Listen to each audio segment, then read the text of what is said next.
before this video, I'd just like to thank all the people who have subscribed. That's fucking awesome. If you're watching and you like it, please like and subscribe. There's nothing wrong with it. You don't have to, but it'd be cool if you did. Enjoy the video.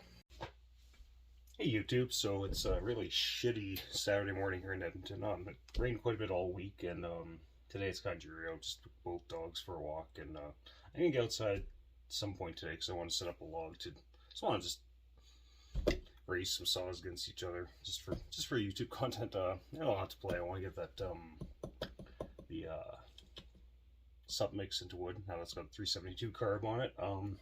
But yeah, that's where I'm at. But here's something a little more vintage. I've actually had this for a while. I've never really touched it at all. I've got several xl-12s. Like this is a really nice blue one up there.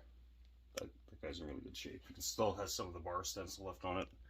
It's about a 71. This is a little later. This is a 1978 model. Terry built. It's got a cracked air filter cover. That kind of sucks. I do actually have a black one I was going to put on here, painted from a metal one from a slightly older red saw. But yeah, I haven't really looked into this saw, but this thing's got low fucking hours on it. I mean, obviously it's got like shelf wear and stuff, but I mean that muffler looks mint. It's really fucking clean in there, but that's the sprocket has hardly any wear on it. Looks like it might leak a little bit of oil, but or something, or it could just be from my shelf. But anyways, this thing's fucking clean. That's one of, like I said, I've never really actually looked at this part from outside inspection. The inside could be all caked with shit too, but I don't think so, because like I said, it's fairly clean. I might do a compression check on it too, just to see where she's at. Not that xl-12s have a lot of compression to begin with, but whatever. It's a fun vintage Saturday kind of day.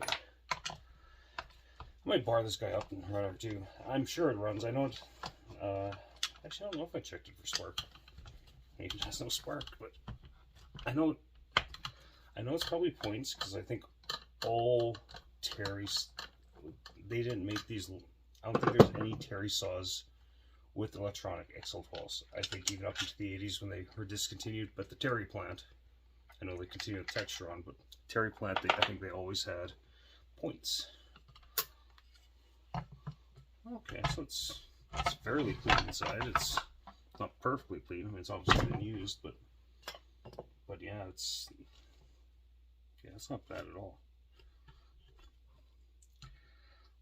Yeah, maybe we'll go blow it outside at some point, not today, because like I said, it's fucking miserable outside. So let's put that together. We shall check for some spark. Throw a compression gauge on her. No, might as well pull the muffler and see what that looks like as well. So I've never really been into this saw. A lot of xl-12s that I've had or have, they've actually had carbon scoring on the piston too, because I mean, some of the blue ones were back in the day where they recommended using SA30 and stuff, 16 to 1 or 32 to 1 or whatever, and that might have created some buildup. And you know, most homeowners don't actually take shit apart and clean up the carbon, yada yada yada. So who knows, there could be scoring on this piston too. Like everything on here looks fucking so clean and new. That's a 3/4. Scrunch. That's scrunch long enough.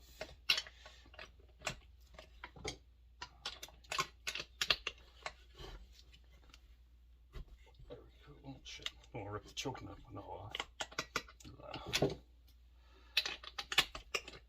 I was going to go out for brunch today because it's like 9:30 Edmonton time. Didn't go anything for breakfast, so yeah, like wait till they start serving liquor. This thing was running a little rich at some point. Spark plug's a little on the dark side there. See if she's got spark. You guys probably won't be able to see this, but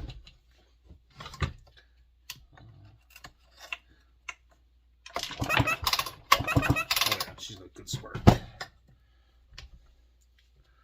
I'll leave that off. Let's see what's under the muffler. This muffler is in really good shape. Like, I don't think this thing's seen a lot of use.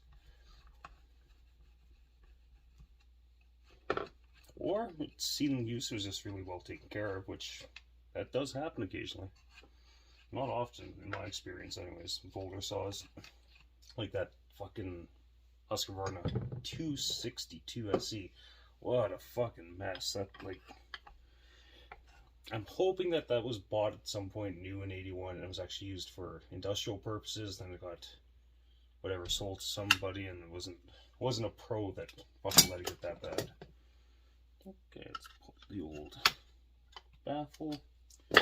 Yeah. Look at that. Oh yeah, that's fucking clean. You guys can see that. That piston is fucking clean. I mean, it's obviously running rich. Like, yeah, that's in very good shape. Starter needs a little bit of cleaning, a little bit of lubrication. So, piston is in excellent shape. What else? Yeah, compression test. We will do a compression test. I imagine the compression's pretty good, though. I think I might run this side more. I might throw I've got some 16-inch bars down here, some Windsor bars. Might throw one of those on and maybe do some cuts. Maybe I'll put an XL. So, yeah. Old saws are fun. I love old saws, but if this thing runs good, if not, I got several xl-12s that run perfectly good in the shed. I'm gonna put one up against that little 40cc Poolin Pro 255. That was a junker saw that I got for Song and Dance. I'm betting it'll win. I really do. This is going through pine. We'll see. This is has 14 cc's on top of it, but compression tester. There we go. See what this has for the old compression.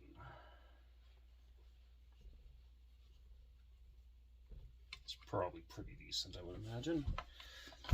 For an XL-12. These typically don't have over 150 psi. Like, a lot of runners like 130, 140.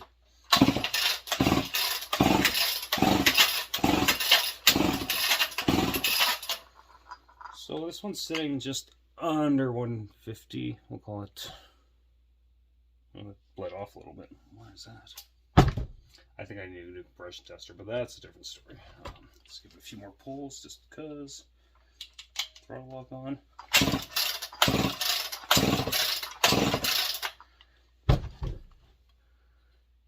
Okay, so she's running about 140 psi. It's not bad. It's not bad at all. And that's, my compression tester's probably not screwed in all that tight either, because I do have this extension, but I think that's pretty sure that's going to go too deep and hit the piston. Methinks. We'll see. We'll see. We've got nowhere to be, nowhere to go. I'm pretty sure this.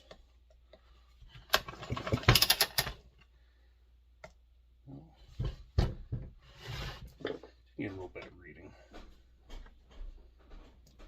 And then I should order myself a new compression tester. Treat myself. I've had this one bought this one Canadian Tire, I think for like $15 about 20 years ago. It works, does its job, but